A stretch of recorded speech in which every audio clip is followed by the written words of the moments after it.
All right, well, welcome back to another week of Rampage Roundup. Actually, I was thinking today about calling it something different because I'm still not set on that title. I was thinking Wrestling Rampage, Wrestling. I don't know, like my dad used to say, but I digress. This week, I decided to bring somebody on with me because I need somebody to banter with, and graciously, the great Matt Tomasetti decided to join me this week because I need help and he's a noob. And I actually wanted to bring him on because he is a returning wrestling fan. So, hi, Matt. Hi, hey, Mayor. Hey, hello. I have absolutely no background in wrestling, radio, or podcasting. And look, I am honored to be here on your second episode of, if I'm not mistaken, you just called it Wrestling Rampage. I don't know. It was just something I was throwing around in my head. Workshopping names for the podcast. Yes. That will come in time, I'm sure, once you get your legs and but I also asked for Twitter. Vision. Listen, I also asked for Twitter to come at me with names, and I haven't gotten any names. So if you like wrestling, the Rampage? Name will come in time. Wrestling Rampage. I just happened to earlier this afternoon, as I was on my treadmill here at home. I watched the Dark Side of the Ring with Dr. D. David Schultz, who was a classic heel from back in the golden era of the WWF, who used to, Southern guy, had that whole draw, called it wrestling, loved it. Loved the fact that there's a classic tinge to wrestling Rampage with Mary Grater. It's such a terrible title. It's terrible. That is a terrible title. You need to take that back to the workshop, Mary. I was just thinking of my dad, and my dad called it wrestling. So I was just trying to do the R thing, and I said last week, maybe I shouldn't do a double R thing. Maybe just be Rampage. It could, yes, it could. So let's get back on track here. You mentioned me and how I am a returning fan. But you just said you didn't have any background in wrestling. You actually do have a background in wrestling because I have a very slim background in wrestling. Now, as a child, I was a fan of the Hulk Hogan and the King Kong Bundy and the Andre the Giant and the Junkyard Dog and Bad News Brown. The golden era of yesteryear wrestling, WWF. As a Philly guy, that is my background as when I was a kid. And then obviously I was brought back into the fold during the WCW WWF war days of NWO and Stone Cold Steve Austin and The Rock and what have you, and Goldberg. So yeah, it took me. So just to clarify for your audience, for your listening audience, you brought me on, and I am not the most well-versed in the world of professional wrestling these days anymore. That being said, I have been brought back in through our very own host, Mary Grater, who reintroduced me to the wonders of pro wrestling, specifically through AEW, because man, oh man, is this a fantastic effing league. It is great, and it has recaptured my imagination. I adore their product, and I am enjoying practically everything that they televise week after week, and that is including Friday's Rampage broadcast. So I just wanted to talk about that a little bit. So let's just refine this. So why did you stop watching wrestling? Was it because WWE got totally terrible as it is right now? And I know it's a simple reason, because wrestling turned to shit, and I fell off. Now, again, quick background. At the same time, as the leagues were blossoming, everything was great. WCW was doing fantastic. WWE WWE is doing fantastic work. And ECW, as a Philly guy, because again, I am from the greater Philadelphia area, South Jersey, ECW was a big effing deal back in that era. And I absolutely loved wrestling. And then wrestling, there was the demarcation line where wrestling went from the Attitude Era to, if I'm not mistaken, Ruthless Aggression. Very good, sir. WWK. Very good. The merger, the Vince buys up all of the companies, and all of a sudden, we have, the greatest crossover, what you expect to be the greatest crossover in pro wrestling, in this medium, that you could possibly imagine. This is Marvel versus DC. This is, WWE versus WCW. All of it. And the expectations and the possibilities were profound. And then they crap the bed. and then they pooped the bed. And it didn't turn out to be too great. And then after that, I was in my college years, my later college years, and it simply fell off. The medium fell off of my radar, and I couldn't have cared less for anything that the WWE was doing, so I fell off. Background is that I've been trying to get you to watch WWE, and then I would, curse under my breath while I was talking to you about it. And then AEW happened, and it's been around for 2 years, but when Punk came back, that is seen when you kind of jump back on board. And that was when I jumped back on board in 2012 after a long period of not watching wrestling due to personal reasons, and Chris Benoit, the whole thing kind of turned me off to wrestling for a while.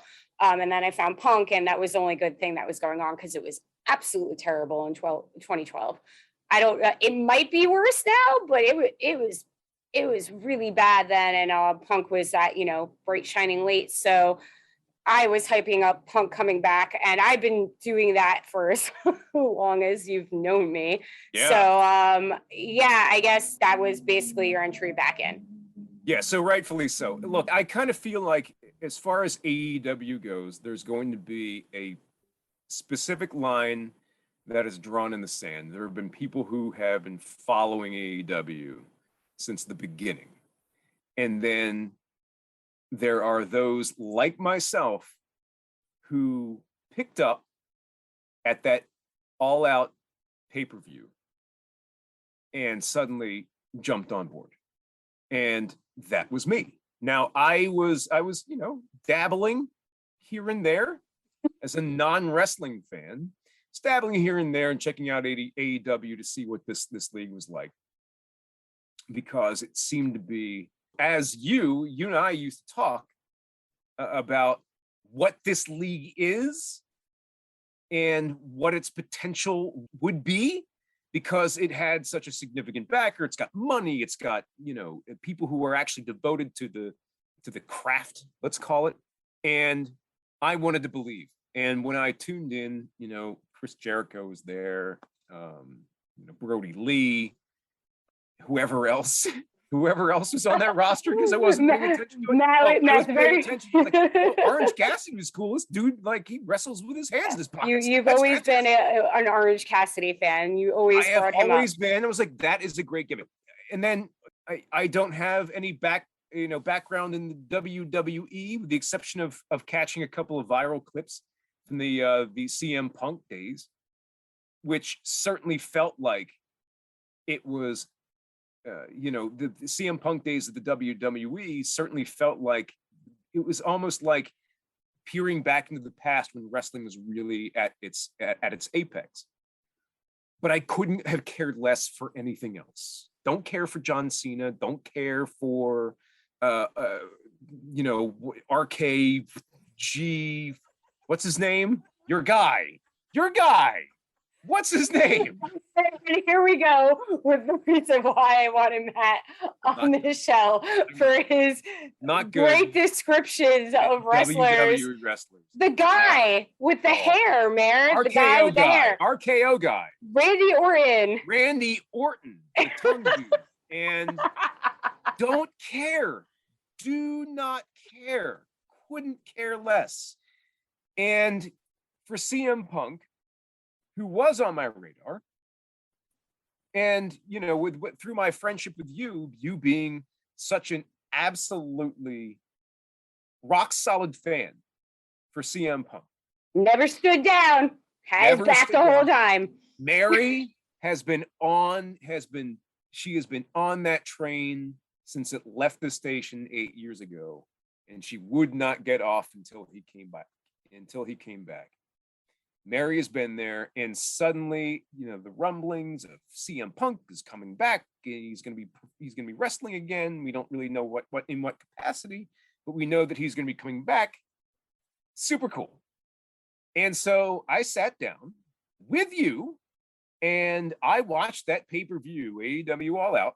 The All Out pay-per-view was probably one of the best, if not the best, pay-per-view event that I have seen in my life.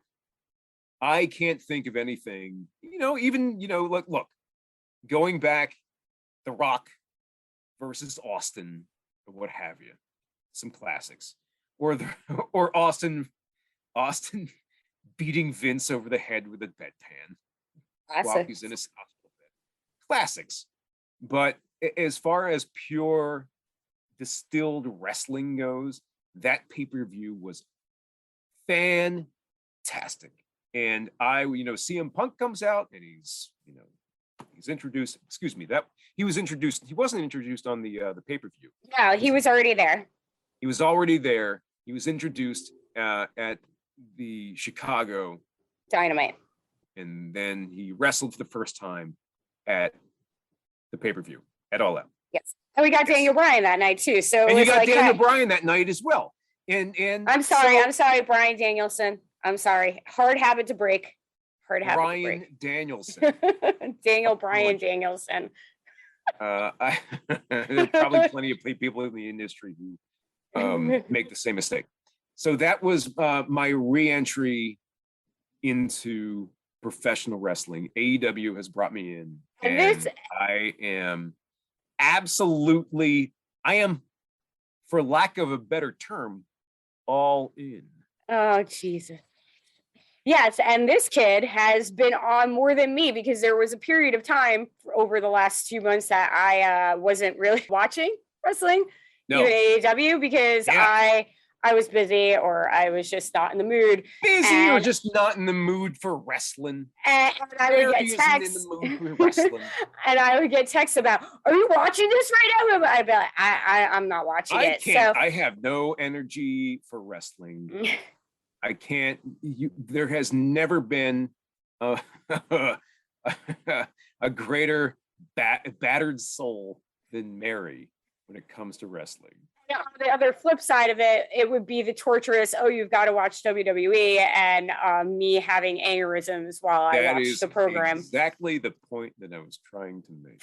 Yeah. So, and here we are, and now we're here, and we're going to review tonight's Rampage. So let's get into it, and I can't wait to hear your commentary about random things that will make me laugh. Let's start with the fact that this Rampage was collectively better than the SummerSlam. No, excuse me. Survivor Series? Let's start. We'll edit that. It's okay. You don't have to edit that. SummerSlam, Survivor Series, they're all the same thing at this point. Random Friday night AEW Rampage was better than anything that I witnessed at Survivor Series. And I'm being 100% serious. That's how bad it is right now, is that he watched Survivor Series just to see how bad it was, and he normally doesn't watch WWE. I don't expect to be picking up any fans or people who agree with me. Sure, there's a lot of people who agree with you. My God, WWE stinks on ice. That pay-per-view, look, there were some good parts of that pay-per-view, and I'm not a fan of Beardo guy with the hair who won the Survivor Series? Who is Beardo guy with Beardo guy, Beardo dude with the slicky hair and the who won the Survivor Series match? What's his name? Not the main event. The actual Survivor Series elimination match. The sole survivor. Seth Rollins. Seth Rollins. The fact that Seth Rollins got blasted by some lunatic in the crowd in Brooklyn. And I truly do. That was actually on Monday. That wasn't Survivor Series. That was on Raw. It was on Raw? I think it was on Raw. I'm almost positive it was on Raw. Edit that as well. This is gonna be a dialogue. We're gonna have to edit that. No, we're just rolling. It's okay. It's fine. We're talking wrestling. Wrestling. Look, I haven't. My eyeballs have not observed anything WWE in its entirety in quite some time, and it did not impress me. There was a pizza match at that Survivor Series. Pizza Hut endorsed you on Twitter because of that. Pizza Hut, I got it. I got a response out of Pizza Hut because of a couple of choice tweets regarding that Survivor Series segment. And you can see all these tweets at Matt at Myth on Twitter. So please check Matt of Myth on Matt Twitter. of Myth on Twitter.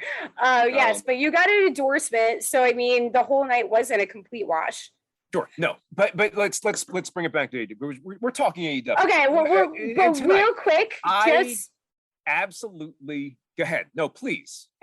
Real quick, just to wrap up some Survivor Series because it was very, very funny. The kicker of the night was everybody expecting The Rock to show up because they were plugging him the whole entire night, and then they closed the show. If I'm not mistaken, now that the one of the underlying plot points of Survivor Series revolved around Vince and his golden egg, which was tied in to the movie, the Netflix film starring The Rock and Wonder Woman and Deadpool. Okay. And all of this had been leading up to what was clearly going to be the grand reveal of The Rock's return when he comes out and confronts Roman Reigns' rightful place as the head of the table guy. Right? Yes. He's going to be the tribal leader. It's The Rock. We all know that's where that plot line is headed. It didn't happen. Bad. Stinks on ice. Not a good pay-per-view. Bring me back to AEW, please. Into the warm embrace of AEW wrestling.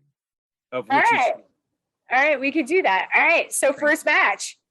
First match, Orange Cassidy, my friend, and versus Bobby Fish and Budge himself, Adam Cole. Budge himself, Adam Cole, and Wheeler Yuta. We got to remember. Yeah, Wheeler, right. Wheeler Yuta, who absolutely does deserve his propers because dude is very talented. So what did you think of the match? Great. A fantastic match. I am a big fan of Bobby Fish. I think, while he could certainly use some practice on the mic, the dude, he knows his in the ring. He's very good. Ring of Honor, if I'm not mistaken. Yes, Ring of Honor, but he just came from NXT where he was in Undisputed in a faction with Adam Cole. So that is the tie there. I did not know that. I had no idea that was the tie.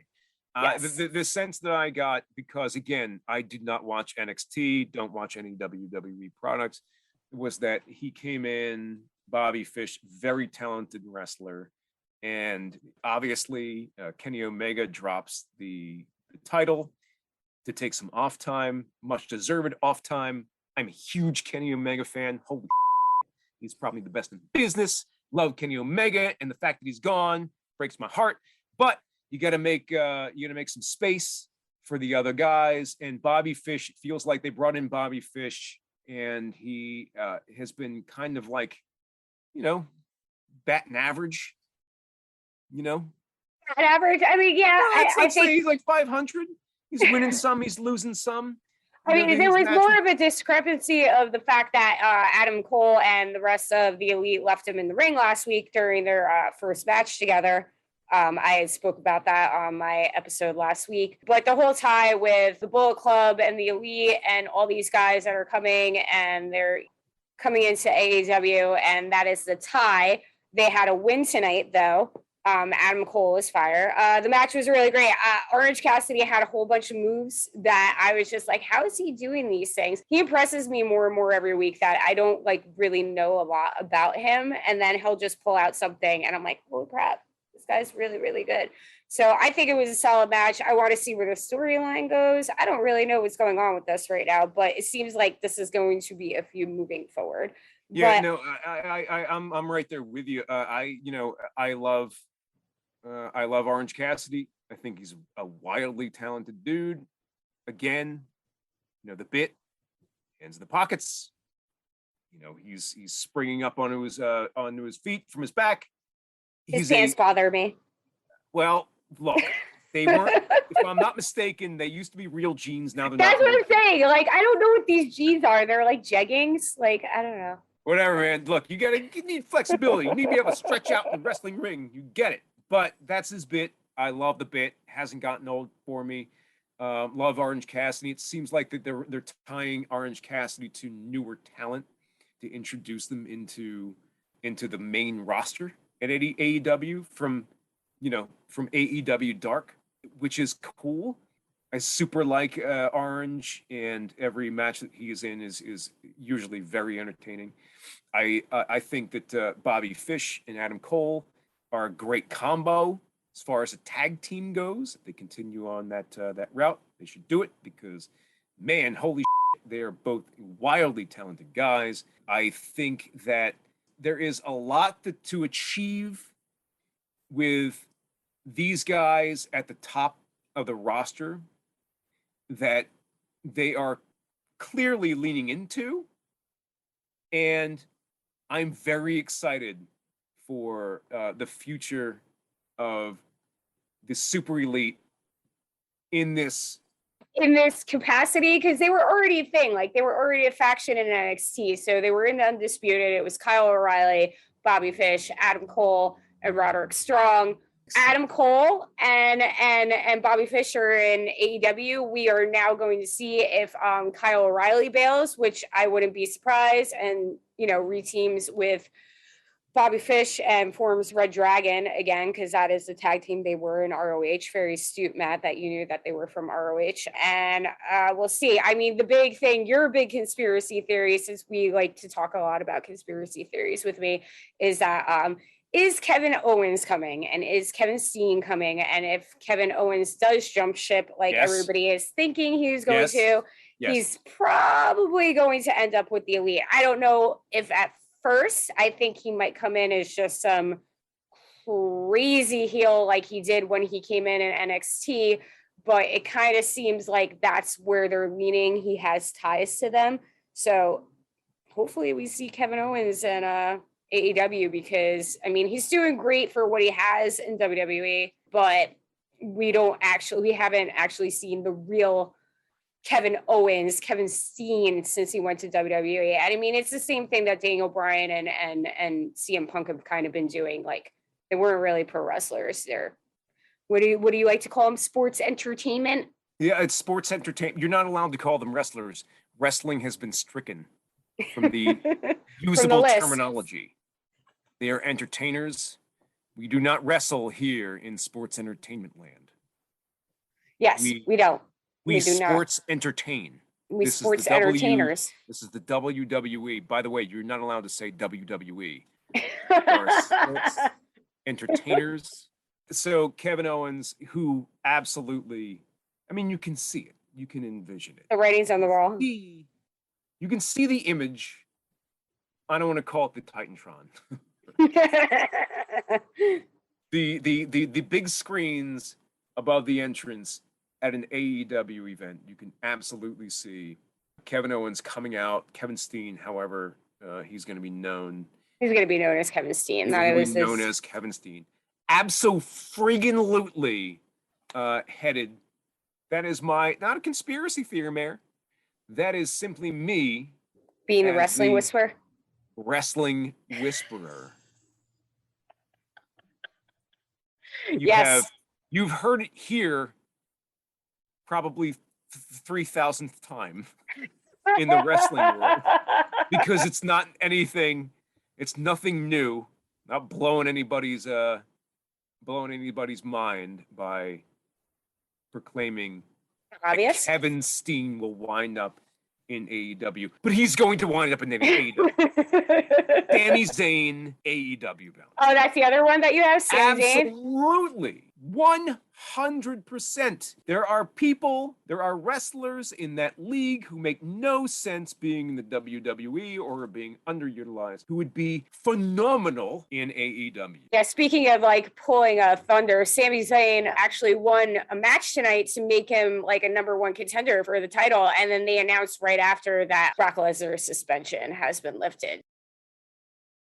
So taking the fire off of somebody when Brock Lesnar doesn't need any press. Brock Lesnar could show up, shoot somebody in the middle of the WWE ring, and everybody would be going nuts about it the next day on Twitter. So concluding this match, the only other complaint that I have is we were talking about this earlier, about how Bobby Fish has the worst entrance music in AEW right now. It's not great.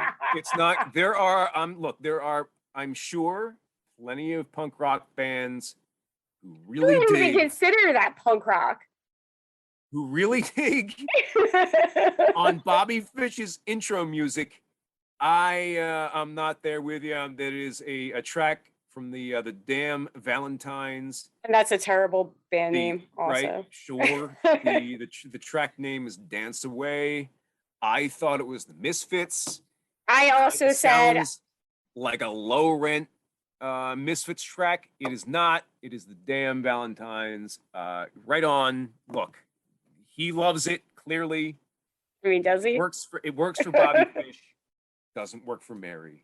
It doesn't work for me. I said it sounds like some bad local band that I used to see in my 20s around here. And then you said, oh, like the Misfits, because the Misfits are from Lodi and they're not considered a bad local band. They're legends, actually. Don't blow up my spot. I don't need people. I don't need Misfits fans. You don't need Glenn Danzig coming after your ass. I don't need all 5'5" of Glenn Danzig on my ass.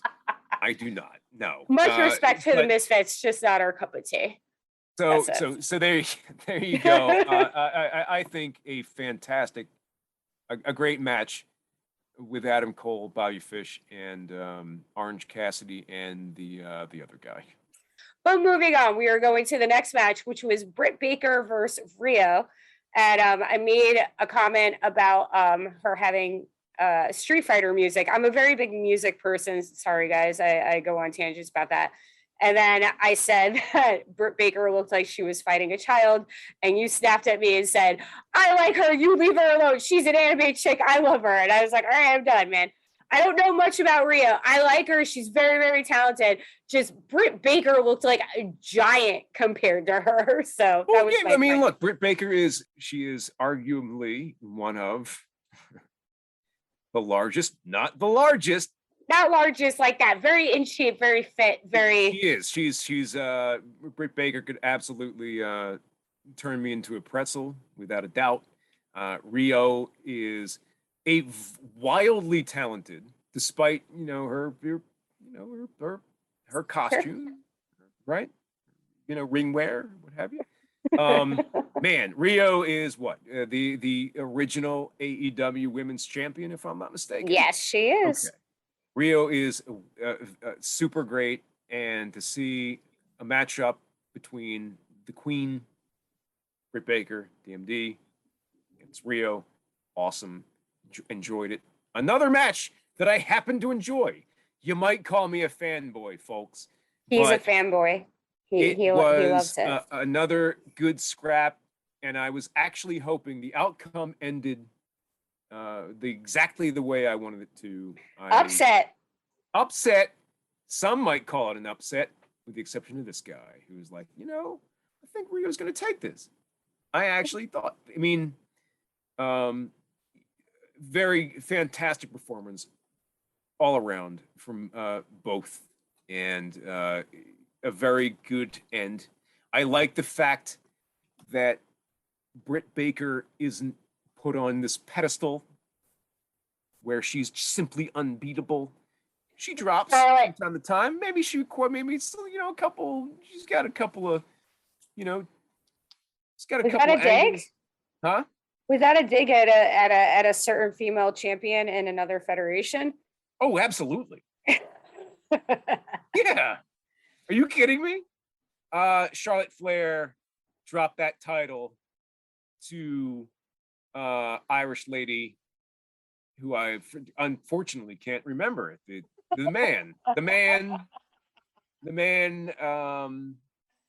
Becky Lynch?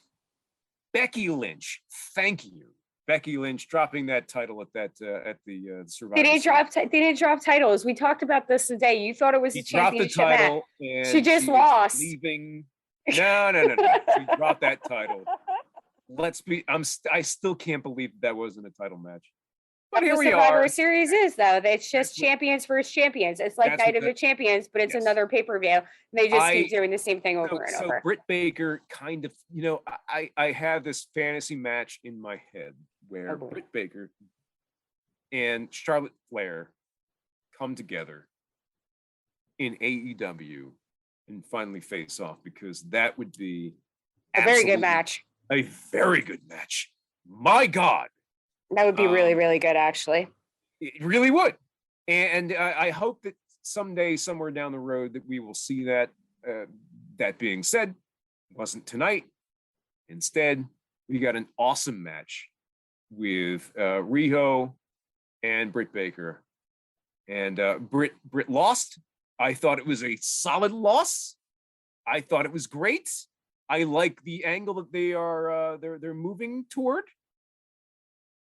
with Riho, and all of it. Mary, at this point, me, we're going to talk about this, I'm sure, at some point, but all of it is going to culminate into a face-to-face between Britt Baker and Storm herself in the flesh. All right, so real quick side note, Matt is obsessed with Jade Cargo. That is his gal. Boy, oh boy. He used to be obsessed with Asuka, but Asuka has been away for a while. He did actually like Asuka while not watching WWE. He loved her. But now we got Jade, and Jade is his gal.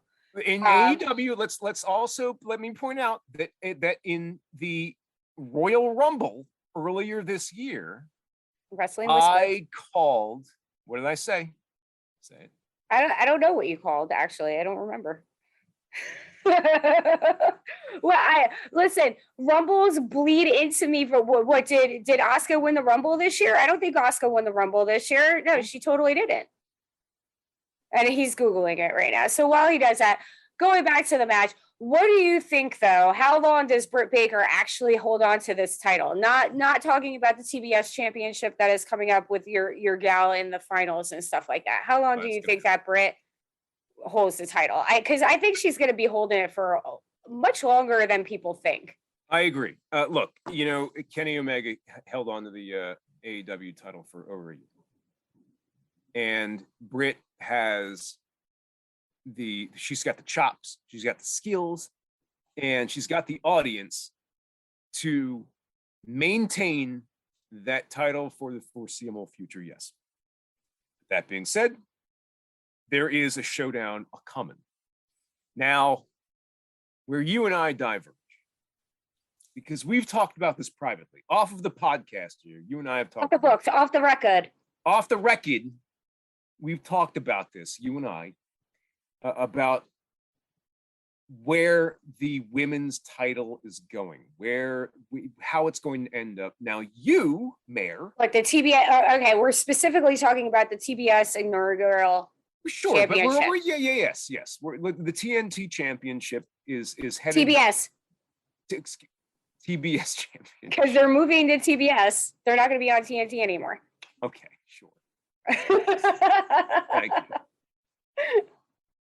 Continue. TV contract. This is, you and I, we come apart where we think this is headed. And you feel that Ruby Soho is going to be the carrier of that belt, which is 100%. That, to me, is my heart. My heart believes that. I believe that Ruby will probably come away and she will be wearing that title because Ruby is fantastic. Another great talent. Certainly a major loss, in my opinion, a major loss for the WWE. Now, my brain tells me otherwise. Well, my brain and my heart. So, as much as I love Ruby, boy, do I love Jade. I might be the only one who absolutely loves Jade Cargo. I think there are a lot of people that are, you just have like, you love her. I love her. She is carved from a mountain. She, let's say, maybe not the most talented wrestler. I feel like she might be. She's green. Sure, green. But, look, she's intensely strong. And I believe that if she really laid into most of that female roster, she could potentially hurt someone. So I feel like maybe she kind of like pulls her punches sometimes. Or is simply not there on the same level as, let's say, a Britt Baker or a Thunder Rosa or a Ruby Soho. Right. So, do they uplift this wrestler who is, clearly, in my opinion, deserving to carry a championship? She's a star. I just don't know if she's ready yet. Star. I just don't know if she's ready yet. And that's always... If not now, then when? Okay, but that's always the argument. You want to make new stars, and putting a title on them, for the most part, it's a double-edged sword. If they're too green to carry it right away, it comes off as a terrible run and they become a paper champ and they're an interim champ. Like they did that with Rhea Ripley in WWE. Rhea Ripley is a star. She is very, very good. Do I think they put the title on her too quickly? Absolutely. Like that was a terrible run for her. It was not good. But then you had something on the adverse that when Paige debuted, she took the title off of AJ Lee in her first match and won her debut match, and it worked. But Paige was already very, very seasoned at that point. It's not that Rhea wasn't seasoned. It was a cluster F, and I'm censoring myself right now, so my boss Matt doesn't get mad at me. The other Matt. It was a cluster F because it just came off like too soon. She was coming out of NXT where she was super hot, and she got to the main roster. It was like, what does a creative have for you? And they had nothing because, as you said, huge loss. Ruby Soho leaving WWE was a huge loss, but WWE has a blonde problem. And if you look different, it's very much harder for you to get to the top. And I think that Ruby's look was against her. I think she's rad. She's somebody that I would hang out with on any day of the week. I have friends that look like her, but in, the corporate machine that WWE is, not marketable, whatever. But so putting a title back on Jade this quickly, I don't know if it's going to benefit her because she might not be able to carry it as a champ, where you have Ruby coming in, who was very liked and well-known and is an established wrestler and is super talented. And it would be her getting her due, you know what I mean, for being underutilized and all that stuff in WWE. So I'm just looking at it from that perspective. I absolutely agree with you. At one point, Jade is going to be a huge star. I just don't know if she's ready yet. My other pick is Thunder Rosa, who I think she is. Is it Thunder Rosa versus Jade in the next round? Yeah, so I don't know who's going to win. Thunder Rosa is really, really hot right now. She's everywhere. Super great, awesome character. Love her. I just don't know if Jade's going to beat her. And if she does, I just don't think that Jade's going to beat Ruby in the finals because Chris Stratlander, who's the other person who I also think is a great choice for it, I just don't think that she has... Not that she's not popular. She's very popular. I just don't think she has that oomph that Ruby has right now. Do you see where I'm coming from right now? I do not, and this is outside of your conspiracy theory corner. Okay. Mayor, but there is absolutely zero chance that Jade Cargo falls before the final. I think she goes all the way to the final. And my call is that she wins that title. They have to put a title around a Titan. That's what I believe that they need. And at some point, there will be a face-off between Jade and Britt Baker. I think it's going to happen. You know, Jade being undefeated here in AEW. I mean, that's so, but so is Ruby. That's the thing. You have undefeated streaks going on right now. So sure, but we'll see. I think maybe there's some shenanigans that kick Ruby out of this tournament. But we'll see. We will certainly see. That is my call. My call. This is my definitive call. This is my stone cold lock of the week. This is your take. Your stone cold lock of the week. I like that, Matt. That is very, very, very good. That is very that good. Is my thank you. Certainly not original for anybody who is an Aqua Teen Hunger Force fan. This is my stone cold lock of the century or the week. Jade Cargill is going all the way. I believe that she will hold that title toward the end of the TBS title reign. Okay. All right. And that is a hot take, but my counterpoint to that is that AEW is the alternative to WWE. So what more of a way to make it an alternative than putting a championship on somebody who looks like Ruby Soho? I mean, that's kind of like, this is where the outcasts are going, or the people that aren't necessarily the look for mainstream. I mean, they're still a very new company. I'm glad that they are having the success that they have, but they're 2 years old.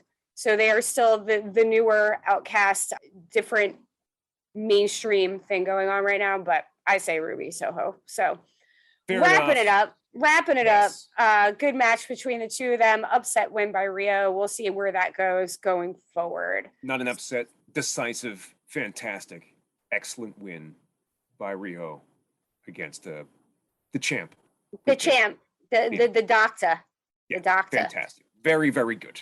So the main event, I know there was something else there was something we were going on off of Wednesday, and I will come to me, but going on, we'll move to the main event. So the main event was Eddie Kingston versus Daniel Garcia. And what did you say? It was the jobber match? All right, so look. Not Eddie Kingston. We don't want to get stabbed by Eddie Kingston. No, we live close absolutely not. To him. He looks like a dude that I used to work with at my job. And every time I see him, I scream Vinny. Shout out to Vinny if he's listening to this right now. But I do not want to get stabbed by Eddie Kingston. I have much respect for Eddie Kingston. No, Eddie Kingston is awesome, to say the least. And just to roll it back a bit. So Red Death, right? Red Death. Daniel Garcia. Daniel Garcia. So without a lot of background in AEW, he was the first guy that went after Punk, I believe. He attacked Punk in one of Punk's first matches. I think you're right. I kind of, these guys I don't hold them in very high regard. It seems like they maybe belong on Dark. Perhaps some might disagree with me there. I like Dark, by the way. I think it's a good platform for younger talent to. Sunday Night Heat. it's internet based. Catch it on YouTube. Good product. It's fun, but don't hold them in very high regard. Eddie Kingston, on the other hand. Eddie Kingston. So can I just talk about Eddie Kingston for a second? Absolutely. I want to hear your take on Eddie Kingston. I'm looking forward to this so much. Let's go. All right. So Eddie Kingston, right? Now, let's just start with where where they what he's doing in AEW, which is very much Brawler Street style. And the fact that poor Eddie Kingston just wants to have his slice of cake or pie or what have you backstage And suddenly I absolutely love the fact that he is annoyed that he has to cut promos. I love it. He is so damn good. My God. Eddie Kingston. So, okay. For some reason, I got the sense that Eddie Kingston, I feel like I've been watching Eddie Kingston for years.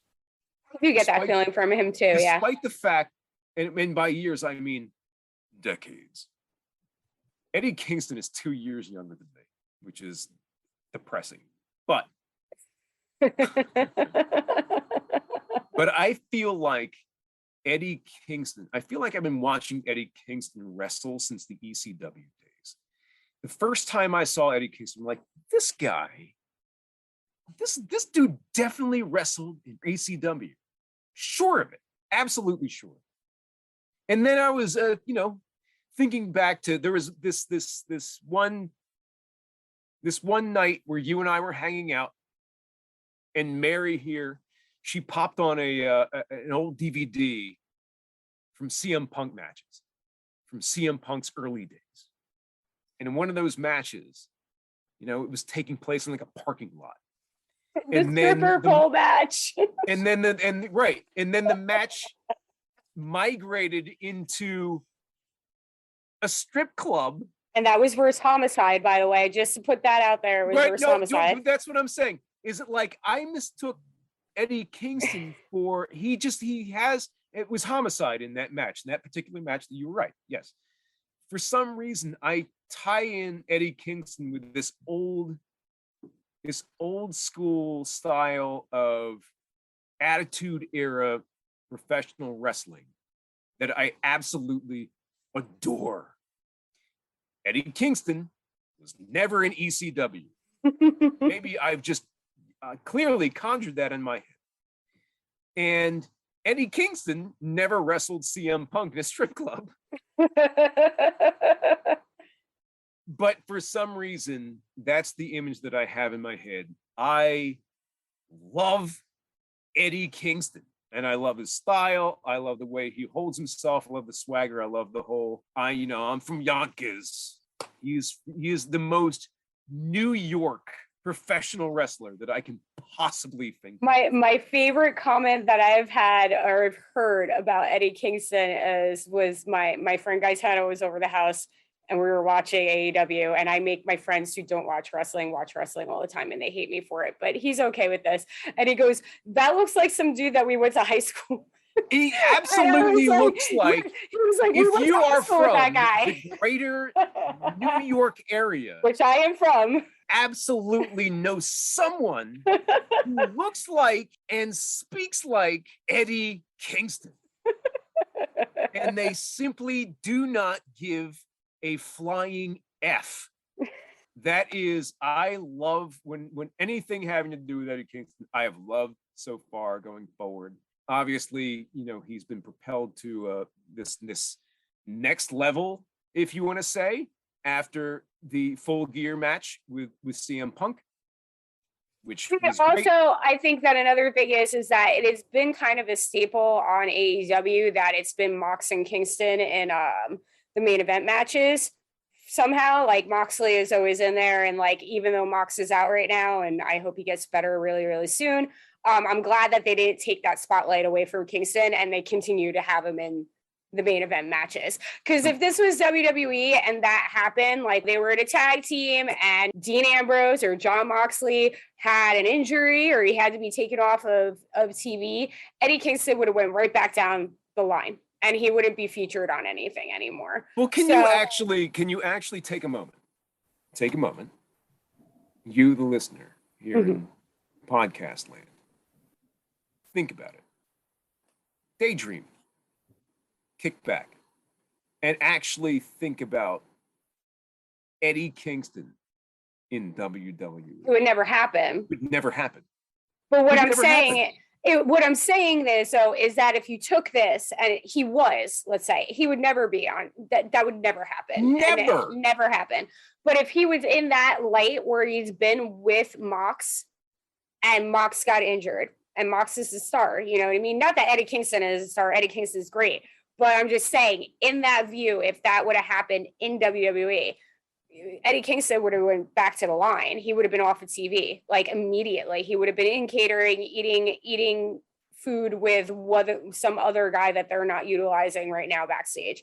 So I just appreciate the fact that they have kept him where he is. And then they put him right in a thing with CM Punk, because I said when this whole thing started that Mox and Punk were going to meet up sooner than later. I was saying that to you. I felt that when the whole promo thing happened, I think it happened. I was like, oh, this is kind of going towards Mox. And then unfortunately, Jon Moxley had to leave. And instead they were like, oh, we're just going to throw him in with Punk. And that was when Punk started to show his shades of actually being CM Punk, not, mare kissing baby CM Punk that he is right now, which is what I'm calling him. I mean, and now we're on another level with MJF. And that was what I was thinking about. The pillars, we were talking about Britt Baker. You were saying Britt Baker, that's why I don't think they're going to take the title off of him, because of the joke that was made that Britt Baker has kind of replaced MJF as the 4 pillars of the AEW, which was a brilliant line by CM Punk.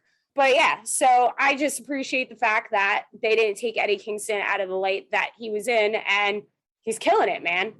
He's doing a really, really good job, and he's getting that fight in for every guy that is not ripped and shaped and just kicking ass and taking names. And that's how it should be sometimes. I completely agree with you. And it's truly a talent like Jon Moxley. Please, find your way, get better. I think anybody who is a fan of this sport, it's not sports entertainment, AEW, it's a sport. Anybody who would absolutely clamor to have Jon Moxley back doing what he does, looking forward to that. And let me tell you, what has really come to the foreground for me as far as talent goes is the combination, actually see a Jon Moxley Eddie Kingston match. That would be amazing, because it's going to happen eventually. I just don't know when it. Jon Moxley, John. I love the angle with Mox. Was absolutely just dominating everybody in the ring. Of course, there was a moment where I think I actually reached out to you, where Mox. This was, I think, a couple of weeks before the announcement of his entry into alcohol rehabilitation. But a couple of weeks before that had happened, he had that match with the Dark Order's 10 and bit the ever-living hell out of his face, tore his lucha mask. And, that dude, 10, was bleeding like a stuck pig. And I'm like, actually, hey, Mayor, is this real? Like, did this actually? And I told you I didn't know. Was it something? It's actually like I'm kind of. It was the week before, actually, because you were like, "Holy shit! I hope he wasn't on like a rampage." This dude is actually really hurt. I think Moxley just came out and just literally just bit this dude in the face.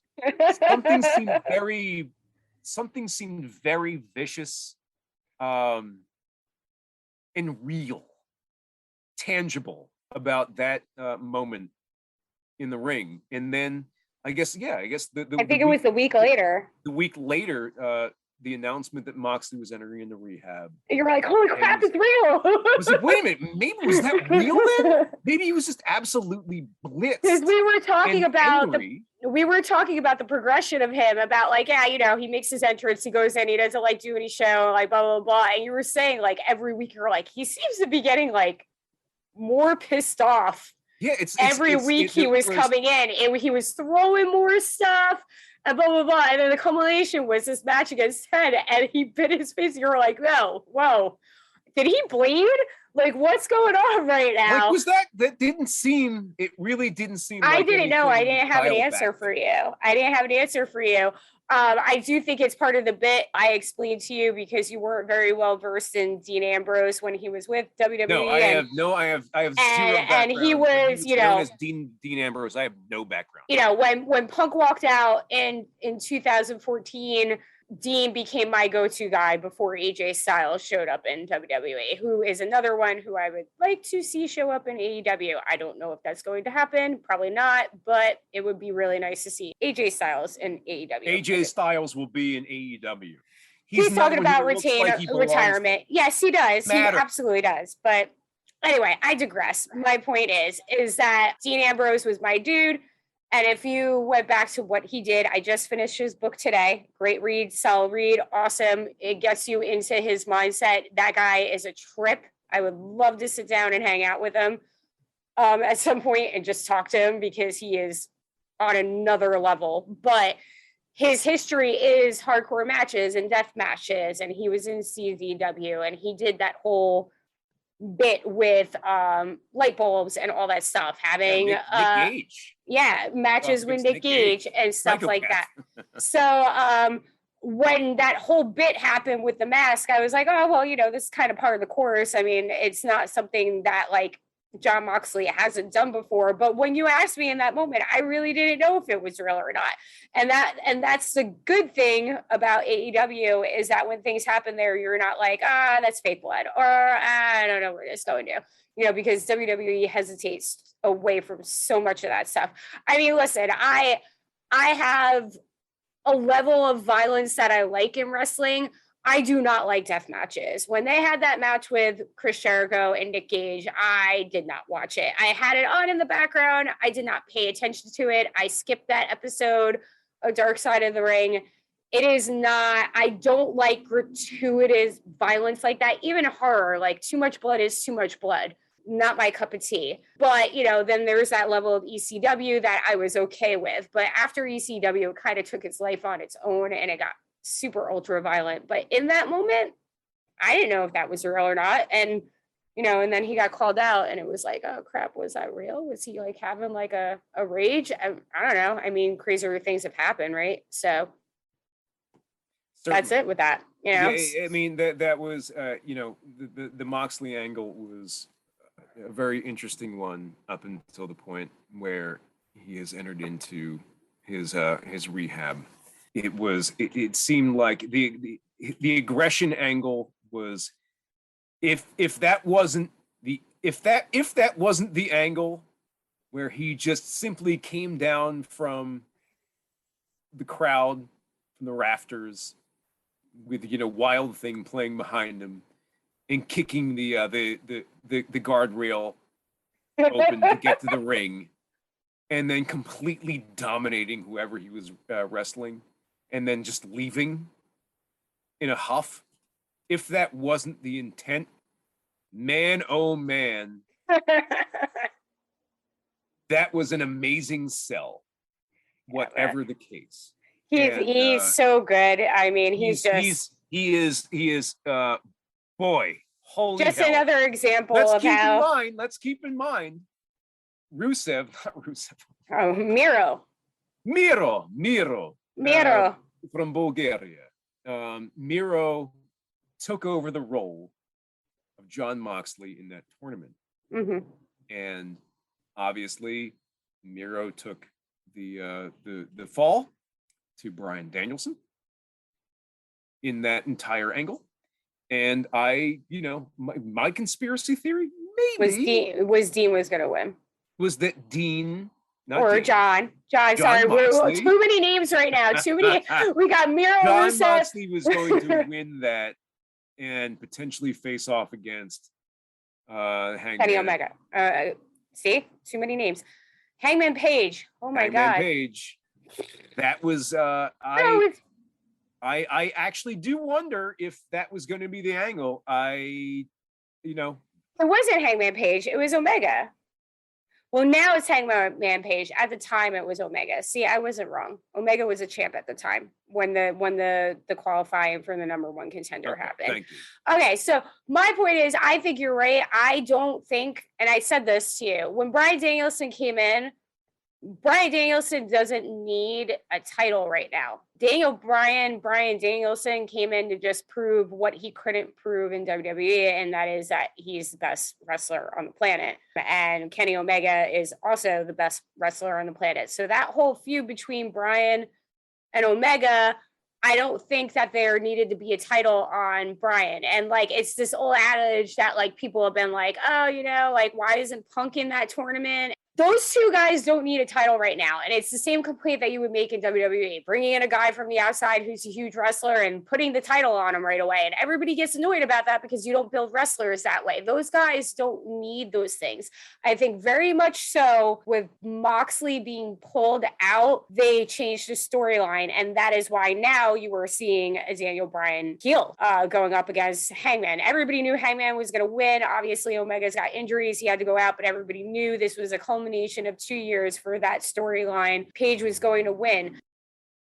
But I do think it was going to be a Jon Moxley against him. And as a Jon Moxley heel, maybe that was why he was getting more vicious towards the end. He is the anti-hero, but you know, he was getting super, super cagey towards the end before he had to leave. So I think that would have been a thing. Also, that Moxley is a former world champion in AEW. So I think with him being removed, they were like, all right, well, we're going to go with Daniel Bryan, even though Daniel Bryan doesn't really need a title. I don't know if Daniel Bryan is going to win the title. That would be really quick, and then turning him heel. And I mean, everybody knows that heel Daniel Bryan's the best Daniel Bryan. I really didn't think we were going to see it this quick, but now that they have that, I think they might soften off of a CM Punk heel turn anytime soon. But we got MJF, and he's going to be the face against MJF. He's got to be, because MJF is a slimy little bastard. And MJF might be by far one of the greatest heels of all time. I'm not going to argue that. Possibly one of the greatest heels of all time. He's a young guy, granted, doesn't seem to get a lot of ring time, but my God. If anybody is going to give CM Punk a run for his money on the mic, it's going to be. He's like if CM Punk and Paul Heyman had a baby. Absolutely, that's quite possibly the best way to. Because like the thing is that like not going on it, but like he's a loud Jewish guy from New York, and that's what Paul Heyman is. And then you have when Heyman was with Punk. It was weird. Everybody was like, CM Punk doesn't need Paul Heyman, because obviously he doesn't need him to talk for him. But like, that's where Heyman, what he does right now with Reigns withholding the title, it just added that little thing. If CM Punk and Paul Heyman had a baby, and God, I would never want to see that process. Yeah, it would be MJF. Gross. Why did you go there? You didn't need I got a visual. I needed you to see the visual. But I think you're spot on. Man, like that was... I realized that you're supposed to be reviewing. We did. We reviewed all the matches. We Rampage. Just said there was a Rampage match. Eddie Kingston got the win over Daniel Garcia, because Daniel Garcia is at the bottom of the food chain right now. Jobber, maybe. I don't know if he's a jobber. No, it's really not fair. You know, the point that I wanted to make. It's not fair to say jobber. It's really not fair to say, because the point that I wanted to make was that initially, since I'm a noob back to professional wrestling, and I'm still fairly new to AEW. You're a jobber. The sense I am the jobber. Yes, I am the jobber. I am the Brooklyn. Actually, no, I can't even put myself at the Brooklyn Brawlers level, because the Brooklyn Brawler was great. He never got a due respect that he deserved. But that being said, I am a newbie here on Mary's podcast, on Mary's Wrestling Rampage. Mary's Wrestling Rampage. And for me to disrespect the Red Death like that was... Well, Daniel Garcia, here's the thing. I don't know... did not deserve that treatment. I don't know a lot about Daniel. It was a great match. I just wanted to wrap up, because we're all over the place. My apologies to your audience. But my summation here is that it was a great brawler match between Eddie Kingston and Daniel Garcia. He was making some weird faces, though. I said that too. I texted Daniel Garcia was making some weird Randy Orton tongue faces. I was like, what is he doing right now? I was just about to say, sort of like Randy Orton, who makes a lot of weird faces. Dude makes a lot of weird faces. He does make a lot of weird faces. Again, I digress. I don't know enough about Daniel Garcia to call him a jobber. What I do know is that apparently, that's not fair. It was a very good match. Apparently, the tag team they're in is called 2.0, and they were a tag team in NXT and got no screen time, and they've got more screen time in AEW Deserved. than they did in NXT, and it's great. But yeah, that was the main event. Eddie Kingston won. He got attacked after Chris Jericho came in for the save. And let me tell you guys, a joy. Chris Jericho is a joy on commentary. That guy makes me crack up the whole entire time. And it also just compliments, I might have said this last week, compliments to the commentary team in general on AEW. It is refreshing to have a team that when they screw up, they make jokes and they roll with it instead of getting yelled at by some guy in their ear and having to scream, "Are you kidding me?" every 5 seconds, because that is what makes AEW enjoyable to watch too. It is terrible watching the WWE with the commentary and them being so under the gun, and these guys will mess up, like we were talking before about messing up about Daniel Bryan's name and calling him Brian Danielson or Daniel Bryan, and JR and CM Punk have messed up and they've just kind of laughed it off. Those are things that make it fine. But Chris Jericho is gold and a joy on commentary, but he came out and he saved Eddie Kingston. And I don't know if that's going to be an alliance going forward. Who knows? Because Eddie Kingston's backup is not around right now. Mox is out. So Eddie don't need nobody. Eddie don't need nobody. He's from New York. He wants to eat his pie in the back. Let him eat his pie. Don't make him cut a promo. Just let the man eat. He just wants his dinner. Let him eat. Poor Eddie. So we did review the matches on the show, and we did a very good job of it. We were just talking AEW, but so let's start wrapping it up. Other conspiracy theories that I've talked to you about, which I brought up last week, and I said I didn't bring all my conspiracy theory corner. Yes, we've been saying this since I've been doing this podcast. I need a bump for that. What do you got there, Mary? Come on. I said I didn't reveal my cards last week too much. We were talking about Bray Wyatt. Now I know you do not give a flying F about Bray Wyatt in WWE. You didn't get the character, you didn't get the concept.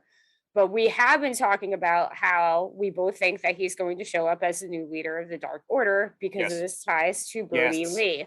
Yes. Now, I said I didn't. This is my theory. My theory is, and I was talking with a bartender in New York City that this guy Steve who watches wrestling. Sure. And I'm giving him credit because Steve. It wasn't in my head. Steve, it wasn't in my head until he brought it up. He goes, I think that he should show up in AEW as the Firefly Funhouse Bray Wyatt, which was the nice jovial guy who was really cool, because the Dark Order right now is a face faction. They're a bunch of goofy characters that, maybe I wasn't watching at the time under the pretense of a kind of evil thing, but they ended up being jovial. They got Anna Jay, all this stuff, shows up, integrates his way in there. And while he's in there, he starts to show shades of, because I'm rambling a little bit. I'm sorry, guys. There are 3 faces of Bray Wyatt. You got Bray Wyatt, Firefly Funhouse Bray Wyatt, which is, the jovial guy. You have Bray Wyatt, the cult leader from the original days when he debuted with the Wyatt family. And then you have the Fiend, who is the horror character. So while he's in the faction, he starts to brainwash these guys over to him, and he starts kicking out members and stuff like that. And then final full heel turns to the Fiend, and the Dark Order goes full heel with very fewer members, and he's just an evil SOB who is running this thing. What do you think about my take? Sure. Yeah, sure. 100%. I'm taking my chips, I'm putting them on top of your chips, and I'm pushing them in, all in. Sure. So, I don't know. But didn't you say that you thought he was going to show up as the leader of that faction? Absolutely. So what's your take? How's it going to happen then? My take, let's roll back the tape a bit, because I was under the impression that Bray Wyatt was going to show up at Full Gear. So was I. He was going to show up at Full Gear, and I think a number of other people probably had that prediction as well.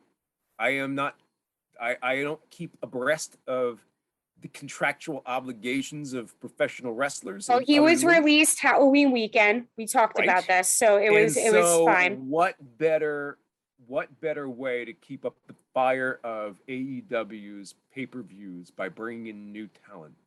And they brought in Jay Lethal. Somebody like Bray Wyatt, who is, tied to Brody Lee, the late great Brody Lee, who I followed very briefly in his later stage of AEW. Died far, far, far too early in his life. Poor guy. Amazing talent. But what better way to honor, his, I guess, contribution to professional wrestling than to bring in one of his closest allies, talent that I guess was immediately connected to him in WWE, than to bring in Bray Wyatt, and then to make him the de facto leader, quote unquote, of the Dark Order faction. How do you do that? I have no idea, because I'm truly unfamiliar with the guy. But I think you nailed it there, Mayor. The Dark Order is a face. They are a face organization. Their videos on YouTube are fantastic. Between them and being the elite on YouTube, they're a joy to watch. So at some point, there has to be a change. And what is that change going to be? I think that inevitably is going to be the introduction of Bray Wyatt into AEW. When is that going to happen? Couldn't tell you. Who knows at this point? Could show up next Wednesday. I mean, I there's also the possibility he goes to TNA or Impact. I don't know if that's actually going to happen. I think he's too big of a name, but it also goes back to too big of a name will wind up in AEW along with Sami Zayn and along with Kevin Owens. And anybody else who's jumping ship? Oh, Charlotte Flair. You said Charlotte Flair, right? Charlotte Flair. Well, I didn't think Charlotte Flair was going to wind up in AEW until you convinced me that Charlotte Flair was going to leave WWE. I did not say that. I didn't say that. I didn't say that. It's probably going to happen. But look, Kevin Owens is going to be the first one. And he will be known as Kevin Steen. And I'll probably face off against Bryan Danielson at some point. And it'll be amazing. And my God, the future is bright for the future of AEW. When my big picks, my 3 picks here for the migration from WWE to AEW take place. Yeah, I truly wouldn't have said Charlotte Flair, but I think you're right. I think it's going to happen. I didn't say anything about Charlotte Flair. I just said her boyfriend was there, and I said her father is probably going to end up over there. But who knows? They're not going to get rid of Charlotte Flair. Isn't going anywhere. She's a very big name. I'm sure Vince is cutting very large. Yeah, she is getting paid a lot of money, and she's basically the face of the women's division. Now, if Ronda Rousey shows back up, that's another story, but I don't think that's going to happen. Chick just popped out a baby, and but who knows? I just had to get my conspiracy theory in for the week because that's what I do, because I can't, as I said last week, do anything about Punk anymore because Punk is here. I can fantasy book It Punk. Wasn't a theory, Mayor. It wasn't a theory. You called your segment Conspiracy Theory Corner, the Conspiracy Theory Corner. And your one conspiracy came true. So it's not a conspiracy anymore. It was truth. Actually, Matt is the one witness. Matt is the one witness who actually I called it to a T.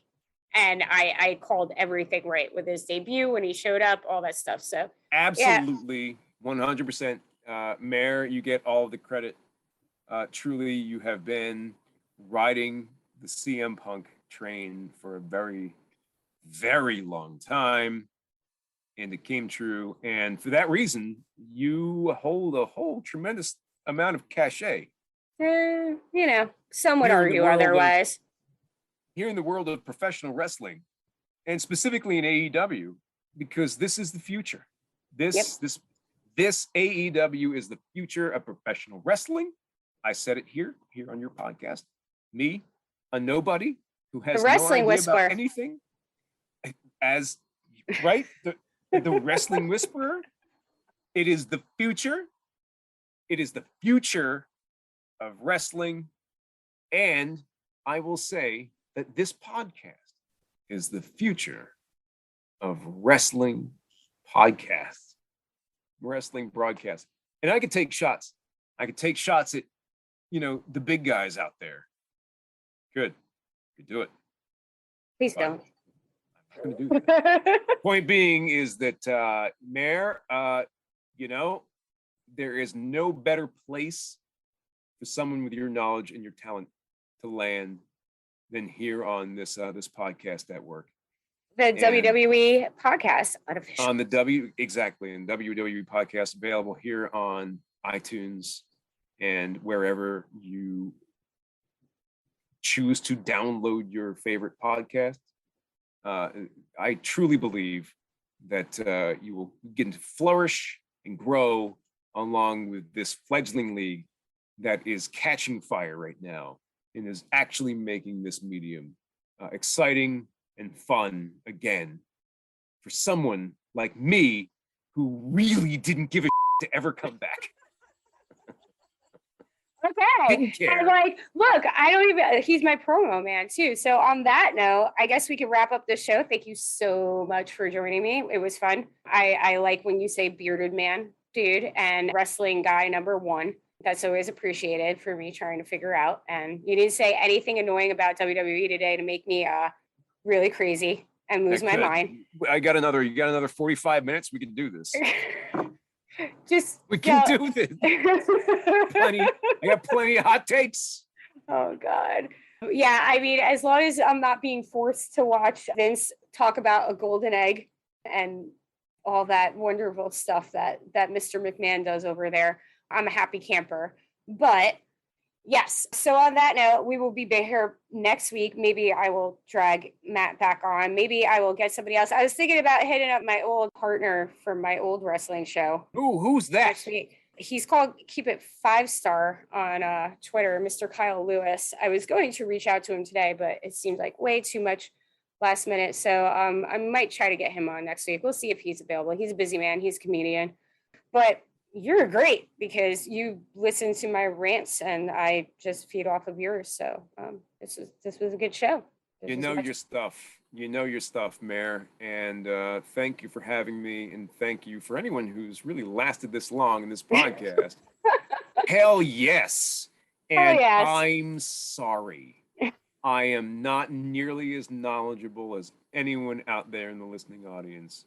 I simply have been enjoying the hell out of AEW since I started watching in earnest only a couple of months ago. It is so damn fun, and I'm so glad it exists. And I look forward to every Wednesday and every Friday, and yes, every Monday, Tuesday when Dark is on. It's great. Mayor, I love your podcast. I truly wish you the best going forward. You really can't ask for better commentary or predictions or what have you than right here on the WWE Podcast Network. Yes. And with that, so Matt, I'm going to plug your Twitter because you're funny. You have funny takes. Follow him at Matt of Myth on Twitter, and I am at Mare, MARE_Bear, BARE. And you can follow the wrestling podcast, the WWE podcast, at wrestling_audio. And that's where you can find everybody from Ashley to Mimi to Anthony to, there's so many guys on our station, and the great Matt Purcell, who hosts all of us on his wonderful platform.